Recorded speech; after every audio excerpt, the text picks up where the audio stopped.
हार गया हूं मैं अपनी जिंदगी से। मैंने दिलो जान से चाहा था तुम्हें और तुमने महज कुछ चांदी के सिक्कों के लिए मेरा साथ छोड़ दिया। क्या कमी थी मुझ में? क्या मैं तुम्हारे काबिल नहीं था? क्या मेरे पास दौलत नहीं थी? आखिर क्यों किया तुमने मेरे साथ ऐसा? ऐसी क्या बात थी कुश में श्रुति जिसके लिए तुमने मुझे छोड़ दिया? याद रखना, जिस तरह मैं तड़प रहा हूं उसी तरह तुम भी तड़पोगी, मौत की भीख मांगोगी। याद रखना मेरी बात को श्रुति, याद रखना। ये आखिरी अल्फाज थे राज के।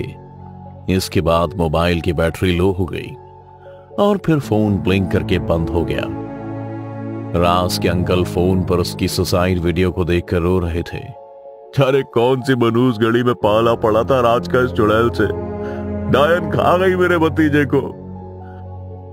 इतना कहकर राज के अंकल ने सामने बैठे एक तांत्रिक को फोन थमाते हुए कहा, ये लीजिए राज का मोबाइल, और जैसा बोला है ठीक वैसा ही कीजिएगा। तांत्रिक भी राज का मोबाइल अपने हाथ में ले उस पर लाल सिंदूर लगा और एक नींबू रख कुछ मंत्र बुदबुदाने लगा। इधर एक लड़की शादी के जोड़े में आईने के सामने बैठी सच संवर रही थी। बाहर बारातियों के स्वागत की तैयारी जोरों शोरों से चल रही थी, जिसका शोर वो साफ सुन सकती थी। और अचानक एक लड़का हांफते हुए उसके कमरे में आया। श्रुति, तुझे राज का पता चला? श्रुति ने जैसे ही राज का नाम सुना तो उसकी सांसें फड़क उठी। क्या कह रहा है मिलन? आज शादी है मेरी और तू राज का नाम लेकर मेरी शादी तोड़वाना चाहता है? बल्कि तुझे तो सब पता है ना, फिर भी।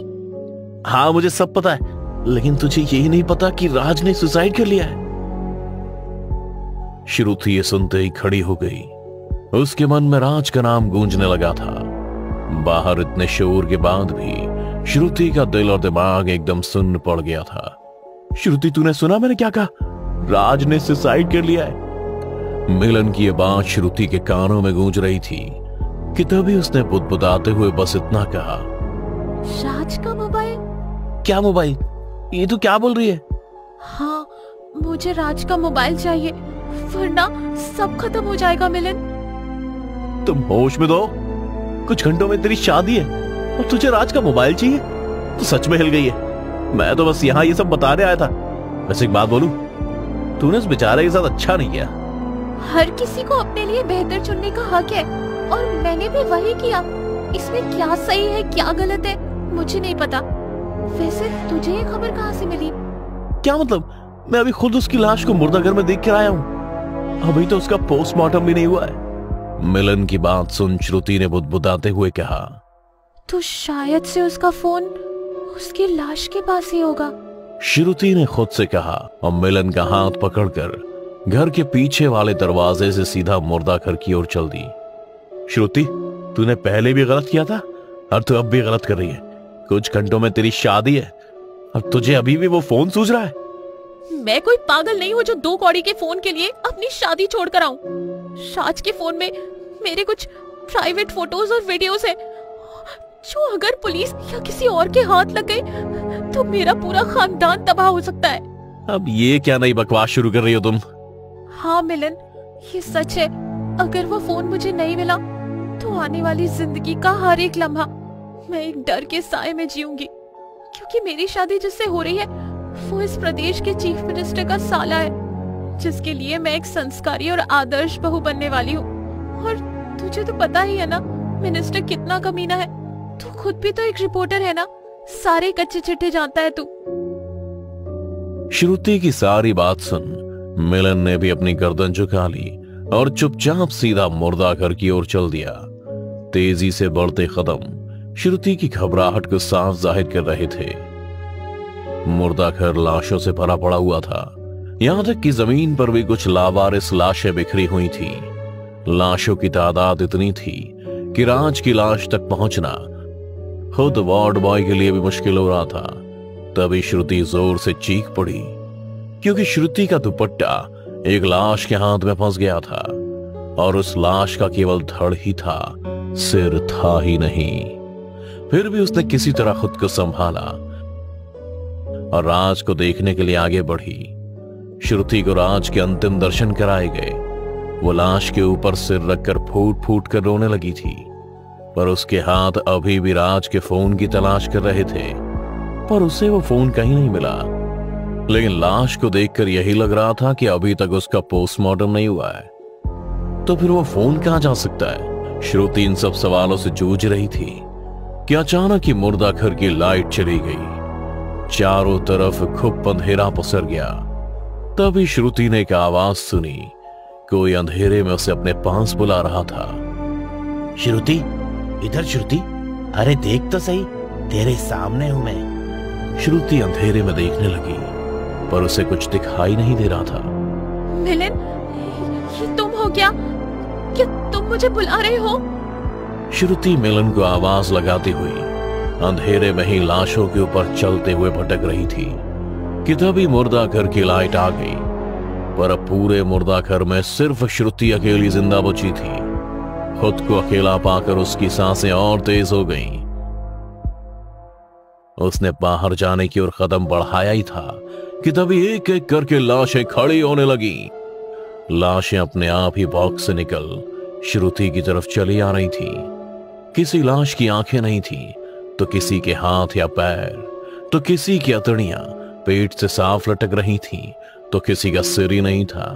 इतना भयानक मंजर देख श्रुति मदद बुलाने के लिए आवाज तो लगा रही थी, पर उसकी मदद के लिए कोई नहीं आया, क्योंकि वो चीख रही थी, चिल्ला रही थी, पर बिना किसी आवाज के। उसके गले से शब्द ही नहीं फूटे थे। देखते ही देखते एक एक कर लाशों ने उसे दबा दिया। उसका दम घुटने लगा था। उसकी हालत इतनी बदतर हो चुकी थी कि उसका नाखून तक लाशों के नीचे दब चुका था। और तभी सब कुछ एकदम शांत हो गया कि अचानक ही श्रुति का फोन वाइब्रेट करने लगा और अगले ही पल वो लाशों को चीरते हुए बाहर आ गई। उसका बदन खून से भीग रखा था और कोने में उसे मिलन की उथड़ी हुई लाश भी दिखी। उसकी नजर मोबाइल की स्क्रीन पर गई। राज का कॉल आ रहा था, जबकि राज की लाश ठीक उसके सामने थी। उसने कांपते हुए मोबाइल कान पर लगाया और बस इतना कहा, हेलो राज। श्रुति कहाँ है?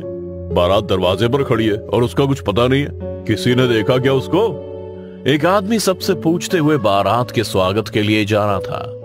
बारात भी पूरे जोर शोर के साथ दरवाजे पर खड़ी थी, पर इससे पहले कि वो दरवाजे तक पहुंच पाता, शादी का शोर मैयत की शांति में बदल गया और सबकी नजरें भीड़ को चीरती हुई खून से लथपथ एक लड़की पर जा टिकी। वो लड़की कोई और नहीं बल्कि श्रुति ही थी और वो अपनी बारात को चीरती हुई अपने कंधे पर राज की लाश लिए सीधा मंडप की ओर चले जा रही थी। श्रुति, ये क्या हाल बना रखा है तुमने अपना? आज तुम्हारी शादी है और मैंने मना किया था इस रात से दूर रहने के लिए, पर तुम इसे अपने कंधे पर उठा सीधा शादी में ले आई। तुम्हें पता भी है तुम्हारी इस हरकत से हमारी जान भी जा सकती है। श्रुति ने अपने पिता की बात सुनी तो थी, पर वो रुकी नहीं।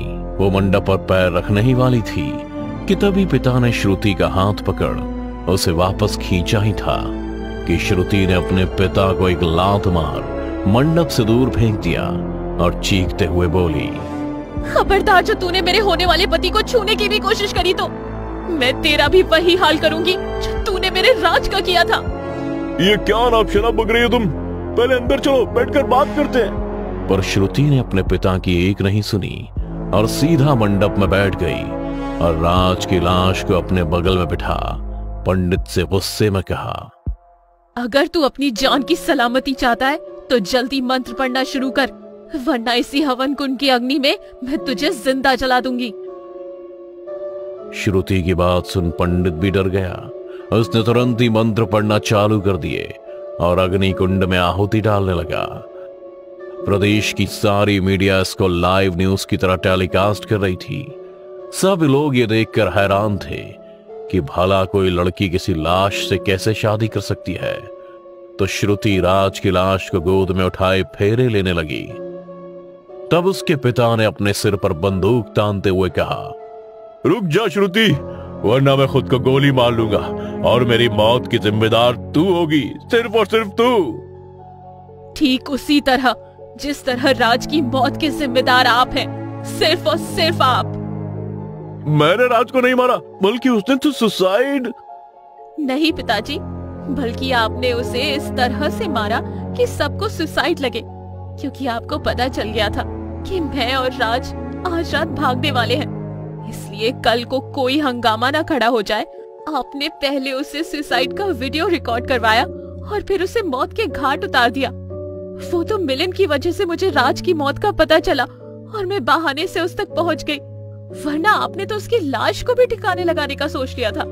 श्रुति की बात सुन सारे मीडिया के कैमरे उसके पिता पर ही तन गए। सबको अब एक प्यार करने वाले जोड़े पर तरस आ रहा था और एक बाप से घिन। तभी पिता ने गरजते हुए कहा, हाँ मैंने मरवाया राज को, वो भी तेरे भले के लिए, तेरी अच्छी जिंदगी के लिए। लेकिन तूने सब बर्बाद कर दिया श्रुति, सब बर्बाद कर दिया। पर अगर तूने अपना ये आखिरी फेरा पूरा किया तो मैं तुझे गोली मार दूंगा। श्रुति के पिता उस पर बंदूक ताने कह रहा था, पर श्रुति भी राज की लाश को गोद में उठाए आखिरी फेरा लेने के लिए बढ़ चुकी थी। और इधर पिता की उंगलियां भी ट्रिगर को दबाने के लिए मजबूर थी कि तभी किसी ने पिता का हाथ पकड़ उसकी दिशा बदल दी और गोली घोड़े पर बैठे दूल्हे को जा लगी। चारों ओर एकदम से हल्ला हो गया, लोग बेसुधी इधर उधर भागने लगे। मेरे भतीजे को मारा तूने, मैं तुझे जिंदा नहीं छोड़ूंगा। मैं तो पहले ही तेरी बेटी पर काला जादू करके उसे मारने की सोच रहा था, पर तांत्रिक ने राज की आत्मा से मेरी बात कराई, तब मुझे सच का पता चला। उसे मारने में मिलन का भी हाथ था, इसलिए मैंने उसे मुर्दा घर में खत्म करवा दिया, पर तेरी बेटी को छोड़ दिया। इसलिए ही तेरी बेटी मुर्दा घर से जिंदा वापस आई है।